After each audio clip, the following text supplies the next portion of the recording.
bibliophiles and those raising bibliophiles. Today's book review is sort of a double feature for City Spies, book 3 and 4. So if you've seen before my previous video on Golden Gate, that was book number 2. And I don't have one on City Spies itself, but the first book, City Spies, was good. It was clean, and it led me to realizing that there were more books in the series. So I'm going to start with going over book number 3, Forbidden City. And one of the things that I loved about this book is if you have a child who's into chess or strategy and tactics or anything like that, this is a great book and installment in the series that I think that they would really enjoy. And this book, the espionage sort of continues. If you remember from my earlier book reviews, so we have the Framed series, which was for younger readers, the mystery series. And City Spies is definitely targeted towards older as the characters kind of go from age 13 to 15. And in this particular book, they are participating in an international chess tournament with a plan to rescue a North Korean scientist and his son. And in the midst of all of that, there have been 6 stolen nuclear warheads. So the stakes are pretty high on this one. If your reader made it through the first 2 books in the series, they're definitely going to enjoy this one. Brooklyn has to go to summer school, and so she's pretty upset about that, about being left behind. And during that, she actually befriends Charlotte, who used to be part of the City Spies prior to Brooklyn coming in. And so there's a little bit of tension with that, but there's also a friendship that blossoms, and they end up needing her help at a point later on in the story. And so that's a whole nother piece of that in the story. Brooklyn is also really upset that she doesn't get to go with them to Russia for the first part of the international chess tournament. And one of the things that I love about this book is that you have all these different characters, and Kat is one of them. She's from Kathmandu, Nepal. And she is definitely characteristic of someone who's autistic. She's incredibly bright. She's always looking for patterns. And so her unique personality is what really pulls Brooklyn out of her pity party about not being able to go with everybody else and the fact that she has to attend summer school. And so one of the things that I really love is that Kat sort of brings up the fact of these other missions that the other people didn't get to partake in. And so if you remember from the last book, it opens with a mission that only Brooklyn and Sydney were a part of. And so Kat brings that up, the fact that not everyone's fully included in every mission. And Brooklyn sort of squirms a little bit, and she's like, but it's different. And Kat's like, of course they were, because you weren't the one left behind. And so she kind of presents this idea that we're like a theater company, right? Every plot has its distinct roles or every play. And they each have to play their parts. And sometimes you're going to be center stage. Sometimes you're the supporting role. And sometimes you're backstage. And I just thought that was such a beautiful thing to present in a book, especially for young readers who often deal with this feeling of being left out or wanting to be included. And just this realization that sometimes we're all going to play different parts at a different time and season in our lives, and how we can be supportive of other people doing great things. So that's a great theme in the book, and was definitely a standout moment for me. This book continues to have lots of good lessons for readers. It's easy for them to understand and to follow along. Like, they can realize and sympathize with Brooklyn and her feelings, and also realize that, it's not always about you. And so that was really great. Sydney and Brooklyn sort of continue a little bit with their rocky friendship. Again, that's a good thing for readers to read about, because they're going to have struggles with their own friends and friendships, and how to navigate those, and how to ask for forgiveness, and to also be forgiving and ask for it for themselves.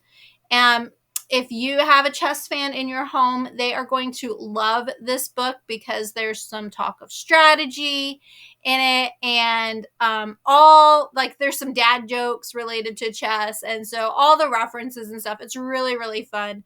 My son loves to play chess, and I think that's one of the things that he really loved about this particular book in this series was all those references, and then he wanted to know about, what the Queen's Gambit was and all these different things. So that's definitely a fun piece of the book. Again, it's really clean. I have to say that of all the books that I've read so far for City Spies, and I'll do a review on the next two. Well, I'm going to do the next one in just a second. But I've also read book 5, and so I'll do a review of that one as well. This one's actually one of my favorites. I think book 3 was really great. That being said, book 4 is called City of the Dead. And obviously, if you look at the cover or you can get some clues from the title, this one's going to take place in Egypt. Again, a great book. I really enjoyed it. One of the great quotes from the book was, "I'm sorry it happened too, but in a not so indirect way, it led me to all of you. And I'm not one bit sorry about that. The good and the bad were all tied together." And so there's some revelations that take place between Mother and his son, who's now present with them. And I think it was a beautiful just reckoning in a sense, and realizing that bad things happen, but good things can come from those bad things. And sometimes they're all mixed up and jumbled together. And so what a great thing and theme for our readers to think about is that where can we find the good when bad things happen? That there's still going to be something in there. So in this particular book, this is book 4 in the City Spies series, and the book will take our readers off to Egypt in the lore of ancient tombs and relics. And so if you're fascinated by Egypt and just sort of the history and the intrigue, they'll definitely love this. Kat takes more of a lead role in this particular book, as she's going to be in charge.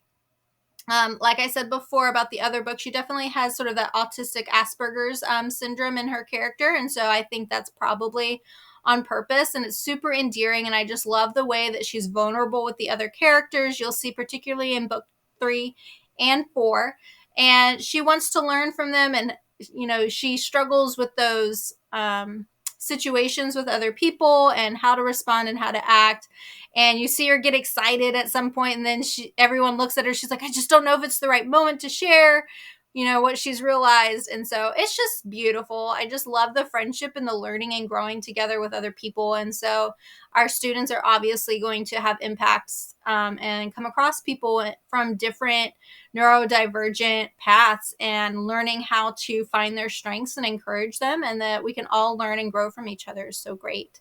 The book opens with a mission at the British Museum.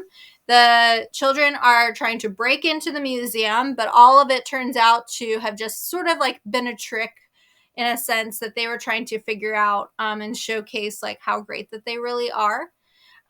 What's even more troubling in this particular book is that Clementine, Mother's wife, has left him a clue after being reunited with his son Robert. So that sort of takes place in this book. Robert shows up. And Sydney is really skeptical. She's like, I don't think we should trust this guy. Like, something's going on and something's off. And let's be honest, she's not wrong. But they end up needing to have him help because it's necessary for what's taking place. And he knows some of the clues. And so there are some questions about whether or not this was set up entirely by Clementine, because we know that she was involved. And some of that might have been to sort of help Robert fit in a way, if that's the right word, and sort of ease into the group. And so as you read in the later books, you kind of figure out what's really going on. And Robert really does struggle.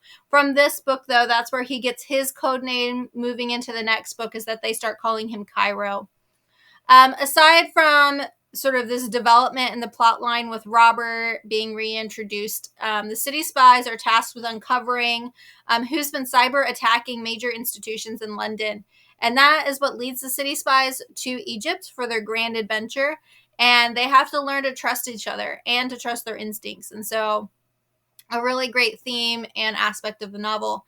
The only thing that could be of some concern in this particular book for some families is all the references to Egyptian mythology. And there are some references to like paranormal activity. None of it is graphic, if that makes sense. But they're just sort of these references to like, you know, ghosts or spirits. And some of that comes with the mythological lore that is Egypt. And so just letting you know that that's in there if that is something that concerns you. It wasn't a concern necessarily for me, but I know every family is different. So I just want to let you know that that's in there. The characters do end up going into a tomb and end up having to find an alternative route out. So they're kind of trapped in there. Again, it's just a great series, a great read. It's clean, it's adventurous and fun. And I think your reader would definitely enjoy book 3 and 4 of the City Spies.